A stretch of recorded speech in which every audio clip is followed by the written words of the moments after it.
To date, we've sold over 3 million deodorants since we launched, and we just raised another 5 million from our investors, which has been great.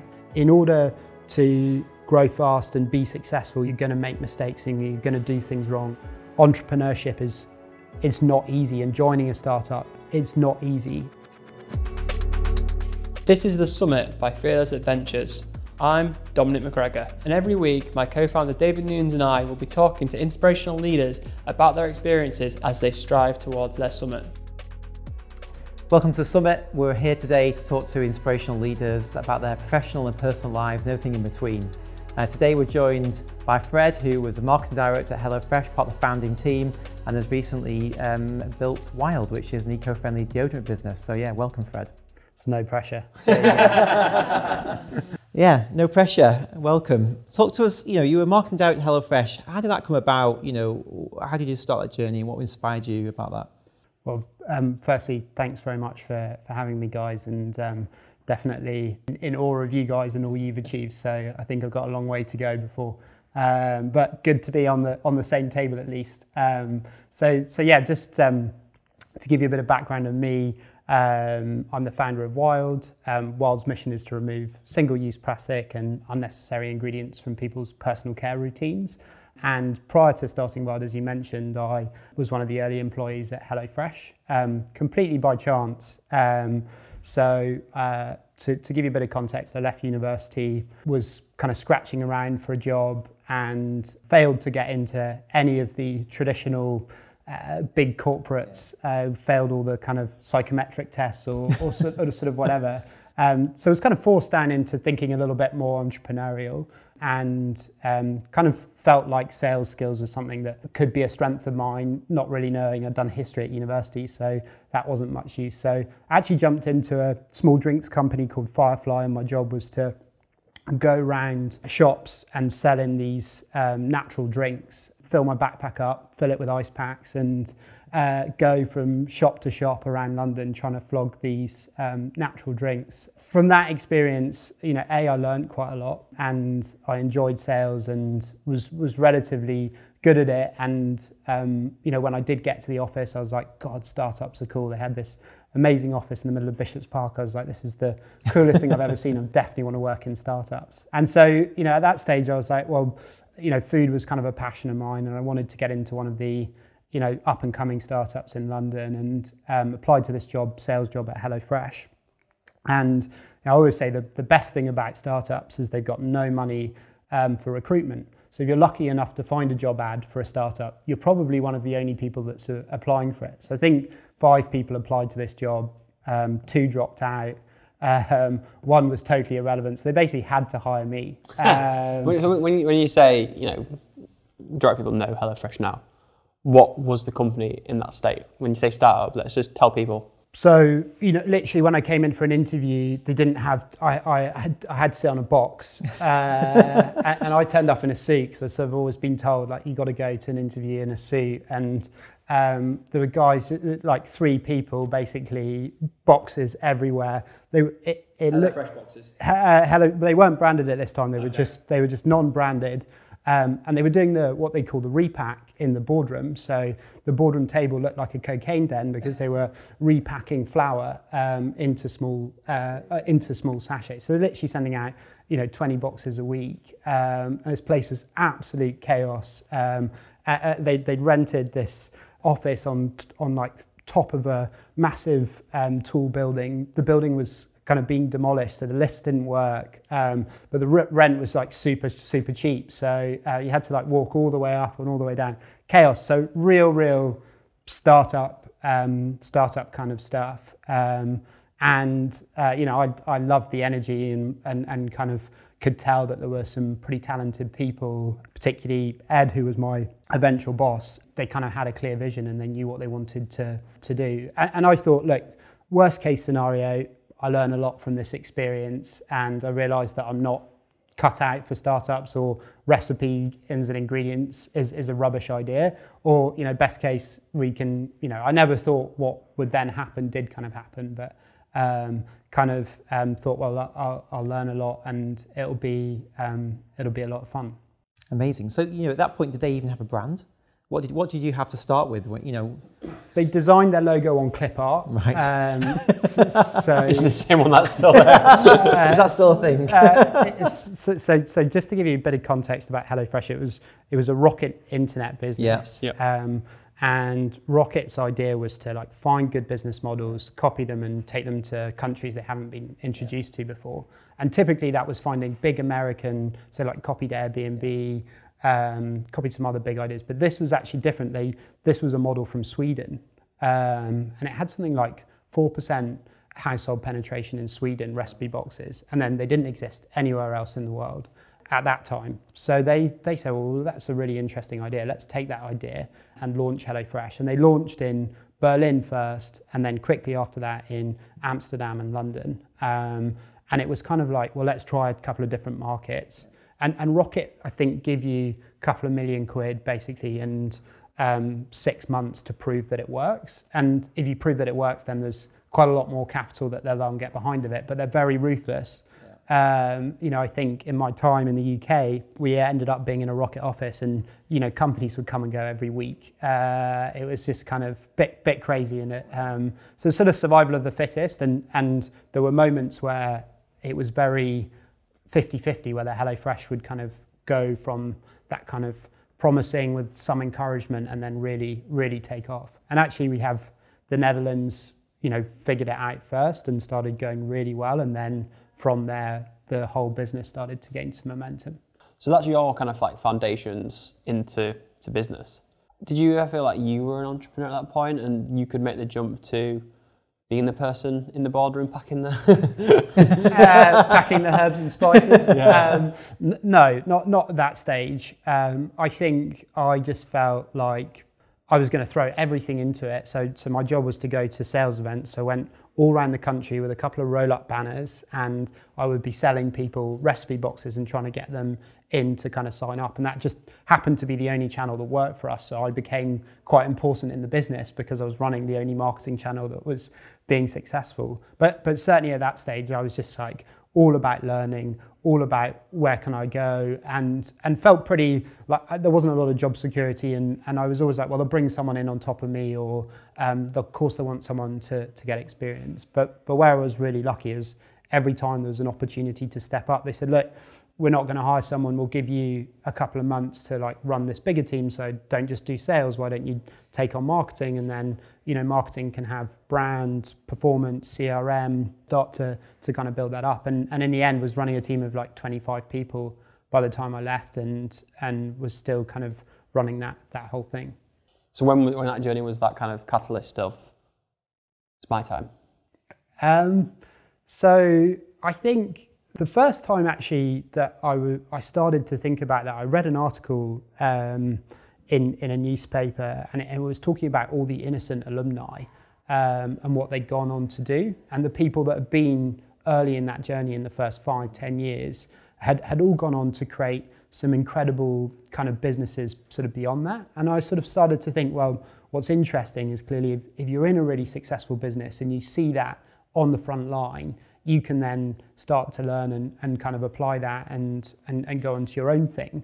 And when I was 6 years I did at HelloFresh, and then in the last year it just became quite clear that it was ready for some new energy and new blood in my role, and I wasn't particularly good. It became quite political, and that wasn't where my strengths or my kind of passion lay. So I was like, well, I really want to get back into startups, and met a few kind of founders and thought maybe I'll go and be CMO or director of marketing. And through those conversations, really, I was like, hold on a minute, I don't want to go and just do what I've done before and report into someone and kind of have the same whining about not owning things. I think you've got to, I really wanted to take on that responsibility and felt like I had a good chance to go and apply what I'd learned. And at the same time, my business partner, Charlie, was kind of looking to start something. He was running a little reusable coffee cup business from his living room, and I'd go around there every weekend and he'd be piling up more and more boxes. And so we're like, hey, it feels like the right time for us to go and crack into something new. And that's when Wild was born, was it? The deodorant business? Exactly. So we basically said, look, reusable coffee cups were 6 years too late to kind of go after this market. But the theory that everyone, pretty much everyone was using a Chili's bottle or a Keep cup. And I think for us, it was like, if we're doing that with water, why is everyone still using plastic in all the products that they've got in their home? In particular, the bathroom just seemed like a real area where there wasn't a lot of innovation, quite a lot of large companies dominating that space. And as you guys know, as entrepreneurs, that's when you think, oh, this is exciting, this is a big challenge, but let's have a crack. Now you're working for a business, now you own it. How's it feel different? I acted like an owner at HelloFresh. I really cared, probably too much, sometimes to the detriment of my, mental health. On that journey, I made a lot of hiring mistakes, for example, and having to, let people go or give bad feedback. I used to kind of hate, and I made big decisions towards the end that, some of them didn't pay off, and I really took that personally as if it was my company, and how I spent that money was my money. So it wasn't like a massive transition from that kind of mindset to running my own business. But now I probably have a bit more confidence, and I've learned a bit from those mistakes, and not just realizing that in order to grow fast and be successful, you're gonna make mistakes, and you're gonna do things wrong. You're gonna hire some of the wrong people, you're going to take bets that don't work, you're going to have things that blow up on social media that you can't control, and you've got to take those lows with the highs and try and balance it out and have a more even keel. And also, I've been really lucky to have a co-founder, and I don't think I could do a business where it was just me. I think it just really helps having someone alongside me who can help guide me through that, and I'm quite sort of bit intense and quite emotional. He's quite like chilled and relaxed and got a lot of self-confidence, so that it kind of works quite well together. I think it's also, your journey's interesting. You've been able to sort of be really part of an amazing journey, then go and do it yourself. Feels like, a real privileged position, but also like you've seen all that learning agenda you've had it's cool. Amazing. There are not many people who've had a front row seat building £100 million direct to consumer business in the UK, and in a incredibly competitive market.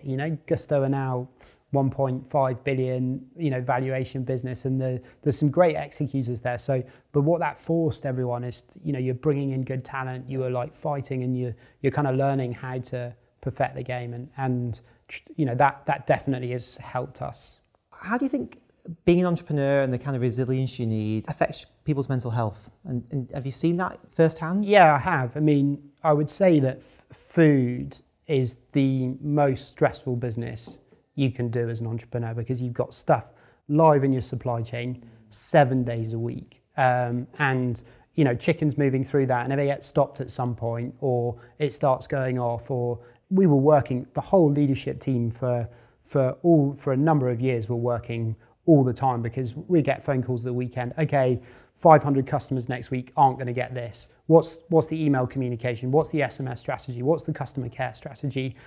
How are you going to plan it out? So, and marketing, I was, towards the end of it, becoming a bit more detached, because it had to become operational issues and process driven. But it was phenomenally difficult. And at that time, mental health sort of grown a lot in the last few years. It's awareness and how we talk about it and how we think about it. But at that time, it was very much, particularly in a rocket internet business, just kind of get your head down and get on with it and solve it. And those, the strong people will kind of pull through. And I think now I have a slightly, I'm learning all the time, and I'm a bit more aware now for the team and thinking about how we do it. But it's hard, right? Because entrepreneurship it's not easy, and joining a startup, it's not easy. And what I focus more on is trying to set expectations when people want to come on this journey. I'm just like, look, if you want a nice job, well-paid job that is not going to put too much strain on your mental health, this is probably going to challenge you at times, that you're going to be outside of that comfort zone. And then for me, it's like, over the 6 years that I was at HelloFresh, and now trying to feed down some of the mechanisms I've used to cope with that and manage that pressure. And ultimately, work it's just a job. and it's just a business, and you've got to care, and you've got to want to make it work, and all those things. But there are more important things in life, and I became a dad just as I started this business, and that gave me a lot of context of what's actually important in the end.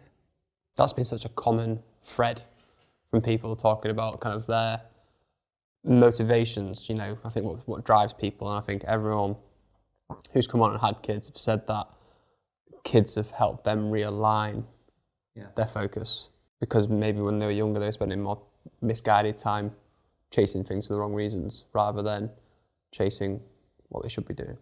So obviously in the business today, where's Wild today? Can I buy the products available? Where's the mission on?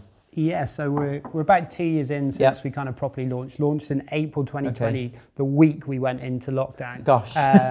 In retail? Not in retail, DC, but at the bottom of when you're a small guy, people are not, and things are going wrong, you're at the bottom of the priority list. So that was quite a challenge. But what we were very lucky is that, as you guys will have seen, COVID drove a lot more people online. It drove a huge amount of opportunity for DTC, and the whole sector, as a result, has became slightly overhyped. But what we were able to do in those first few months, we didn't realise how good we had it, but we were able to grow really fast and kind of tap into people being at home and also just becoming more aware of sustainability and what they're buying. And so we kind of really hit the moment and the zeitgeist, and we're really able to tap into that. So always the strategy year one, D2C, we launched with a product that was like 70% there. Yeah. So it was sort of 70% good, but we knew there was another 30% to go. But it would have taken us 2 years to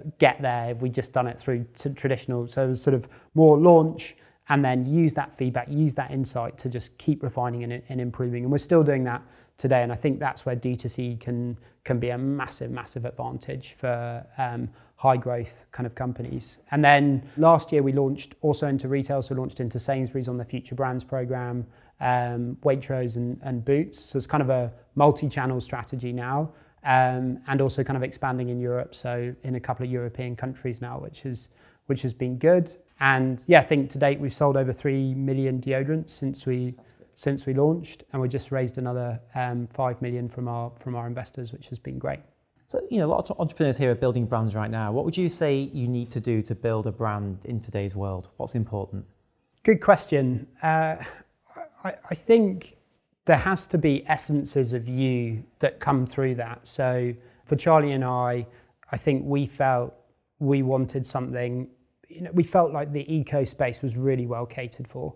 And not something where we massively wanted to compete or kind of contest. What we wanted to create was a slightly more relatable, accessible brand that had a bit of fun, and that we had some fun on the way, and we didn't take ourselves too seriously. We take our mission and we try and deliver to that mission as best we can, but also to inject a bit of personality. So you may have seen they forced me into Trafalgar Square with just a billboard on my covering me up and sort of encouraging people just to wear deodorant but nothing else for Valentine's Day, and those things are a bit of fun, but the brand is meant to be a bit wild and to do things a bit different, and you can't. I think the mistake I often see is people go to a branding agency, that they get the name done for them, the strategy done for them, these beautiful colours, and they look great. These websites look great, these brands sound great, but there's no kind of personality. So with Wild, we did the brand name, we did a lot of the kind of brand work ourselves, even though we weren't great and it wasn't perfect, but it's all part of, there has to be a bit of you in it, otherwise I don't think it will ever feel authentic. Fascinating. So it's also that you see big companies trying to create new brands completely fail because there's no authenticity, there's no DNA there. And I think that's the role of the entrepreneur, to really, if you're going to reinvent and disrupt industries, brands can be created from real personal values, I think. Yeah, and risk appetite. Yeah. You're in a large company, 10 people sign off any creative, and you have PR departments, and you have copywriting departments, and you have lead creators, and these people shiver when performance marketer come in and try and sort of do things in general. And then the other side to that is brand is partly that external bit, and it partly comes of what are you creating internally, and how are you giving your team the confidence, because I can't control every Instagram post or every Facebook post or what videos we're making, but I can try and show the way of like these are our pillars, and here are all the things we failed doing or were mistakes, but just go and try and take some risks. Whereas if you're in a big company, you're like, I really don't want my boss to think I made a mistake, because then it's going to make me look bad. But we think of it completely opposite, and it's trying to say, look, in order to like move fast and win in a high growth market, you have to fail sometimes, and that's okay. Is that mindset the mindset of big companies, or is it the mindset of the people of big companies? Hard to know, really, isn't it? I think if you join a startup, you naturally have higher risk appetite. A lot of people join a company, but like me joining HelloFresh, it was like I was passionate about food, so there's a slightly deeper connection, rather than just like there's this ladder for 20 years, and if I do X and Y, I then move to here, and then if I do this, there's a bit more safety, and that's the kind of game you're trying to play. Whereas a startup, it's like, well, if I knock this out of the park, I can be running this whole department, or I get this X amount of budget. So I think there are different incentives that encourage it, but there's also, startups tend to attract people who have more flair in general as well. And did you start to feel that big company mindset's creeping into HelloFresh? And was that a driver for you to go, I'm going to do it myself? Yeah, towards the end. And look, you have to kind of become a big company. You have to grow up, and you can't have people putting things on, without some oversight and control. And ultimately, they were trying to create a global brand. So it's really hard creating brand in one country, but trying to create a brand in multiple countries is super hard. And I ended up in my last year, I was spending 90% of my time on calls trying to get our agenda, or get our, what I needed to get my team to sort of do things. And it was a great experience, and I met and learned from a lot of great people, but it's not where long-term my energy was. And I wanted to get back to kind of moving faster, breaking things, and taking some more risks. So you're like definitely on like the track to your kind of like summit. Do you have like a goal and an aim of like when you think you go, that's where I'm heading to? No, not especially. I think for me, it's I really want to build something that we can be proud of. I want to build a team and a culture that I enjoy coming to work, and I want to win. I want to be, there's just in this innate competitive nature, and in any D2C business, when you're onto something good, you're going to get competition, and I definitely don't want to let them, take market share from me or grow. But it's sort of, let's see how big we can make it, and let's see where we can go. But there's no kind of fixed spot of this is what success would look like. And it's probably more when I look back at my time at HelloFresh, and I was lucky to have shares, and so there's sort of there was financial success there, and that was kind of great. But it was always quite short term for me. My moment that I most think about now is when I left. The day I left, the company, made this like 5-minute montage video of my life at HelloFresh and all the kind of moments. They put a huge amount of effort into it. There was just kind of a mutual love, and I made a lot of good friends, and I just had this incredible journey. And that's now, when I look back, that is more precious and more, more a sense of achievement than a lot of the financial stuff that, when I was going on that journey, I thought that's what would motivate me, and when that would be great. And don't get me wrong, that stuff is great, but I think feeling part of something and building connections out of that, that's where the long-term stuff comes from it. Thank you for joining us on this episode of The Summit. We hope you enjoyed Fred sharing his journey, and we hope what you hear in this episode helps you on your next adventure.